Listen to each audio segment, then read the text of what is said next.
Peace. How's it going, Patrick? Conservative rap, and a lot's popping off sociopolitically. Today, I'm going to get into, in this instance, just some happenings that I thought were relevant. Let's just take a quick look and get straight into it. All right, so first on X, let's head over to Jim Ferguson's feed. He's talking about the border cartel being exposed, and it's worse than anyone knew. Pam Bondi revealed a massive criminal smuggling ring operation out of Tampa, and the details are horrifying. Let's take a quick listen.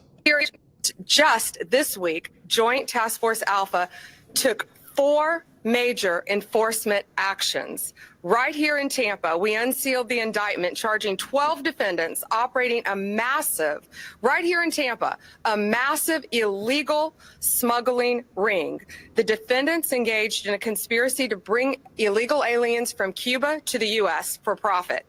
They coached their clients, including children, who came to airports alone, came to our country alone, were put on planes for connecting flights, lied to Border Patrol agents due to coaching, and law enforcement.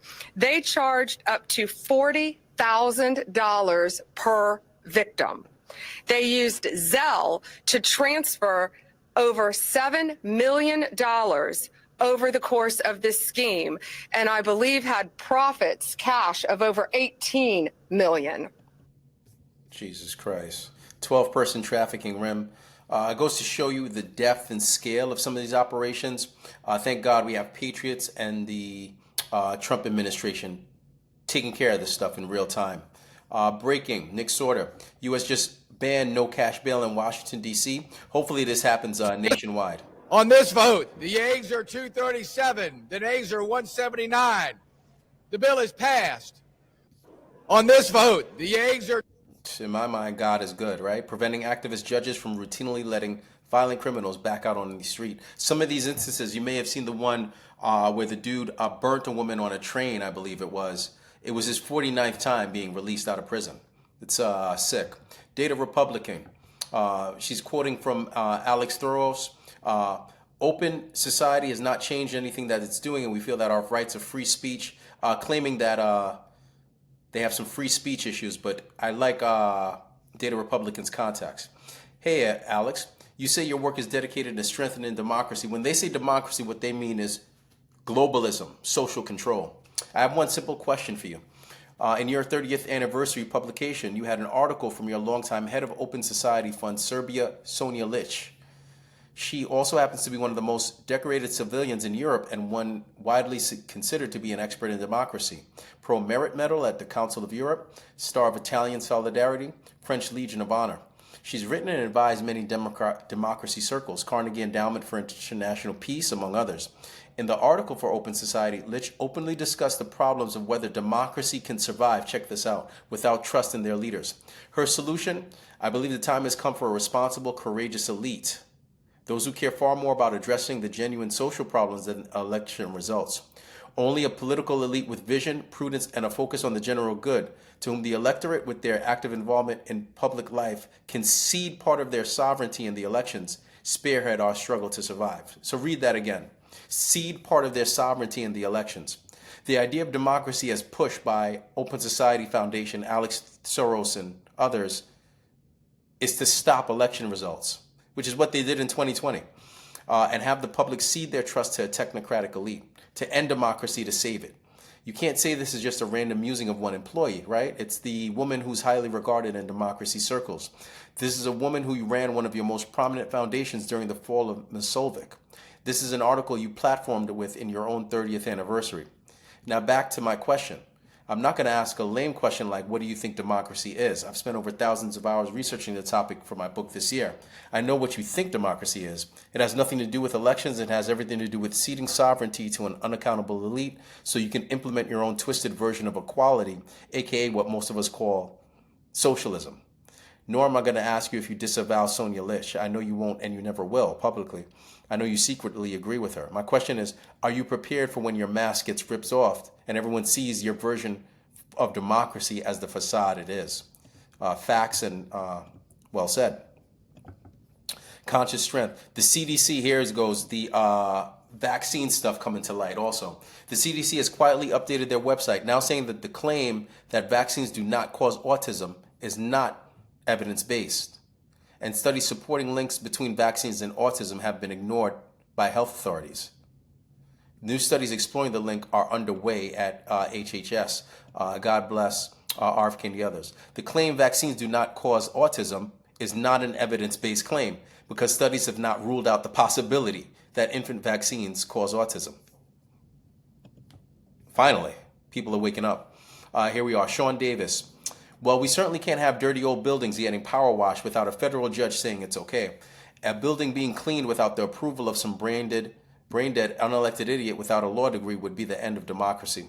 And he's quoting, Judge Dabney Frederick ordered Trump not to power wash the filthy Eisenhower executive office building in the next to the White House. The president has been talking about cleaning it and restoring it since his first term. The judge just likes it dirty. I don't understand. It's a filthy building and it needs to be cleaned. I've seen it. FBI Director Kash Patel. Breaking. DOJ charges Congresswoman Sheila Churfillis McCormick with stealing $5 million in FEMA funds, laundering the proceeds, and then using the money to support her 2021 congressional campaign. She faces up to 53 years in prison if convicted. And this is her. Cash. The individual and her family allegedly stole money from FEMA and then laundered it through friends toward her own personal benefits, including her campaign accounts. Today, the FBI partners at the Justice Department took action.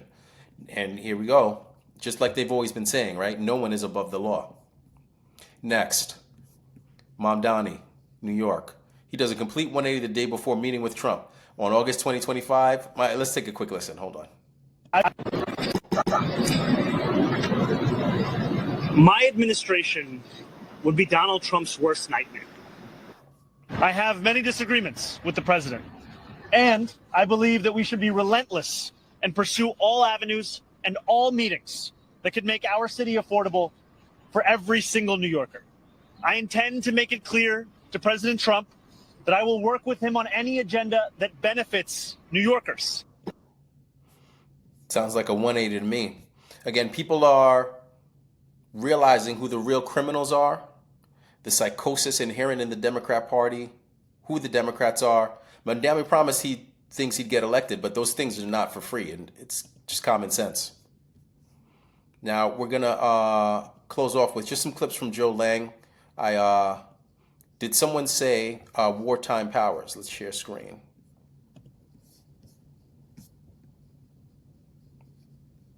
This is Joe Lang on X. Here he is. Well, did someone say wartime powers? Nothing can stop Trump from deporting all people who illegally invaded our country.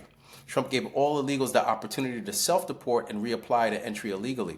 The smart ones took him up on that deal, and more might be inclined to do so now. Don't miss the Supreme Court wins that Trump got. Jesse mentions them at the end. Trump has full constitutional authority over all spending within the executive branch. Congress has no authority to dictate how money gets spent not spent within the executive branch. Congress can't force Trump to spend money for fraud and money laundering. This means, do you think it was just a coincidence that Trump recently announced he's going to force all SNAP recipients to reapply so that they can be vetted to see if they qualify?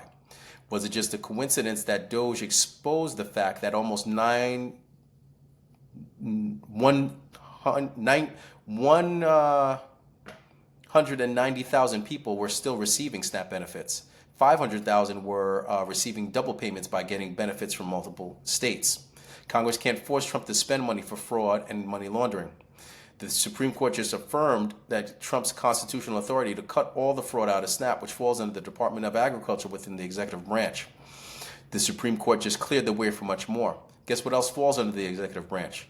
Social Security benefits, Medicare benefits, Medicaid benefits. Are they too going to be cleansed? You bet on it.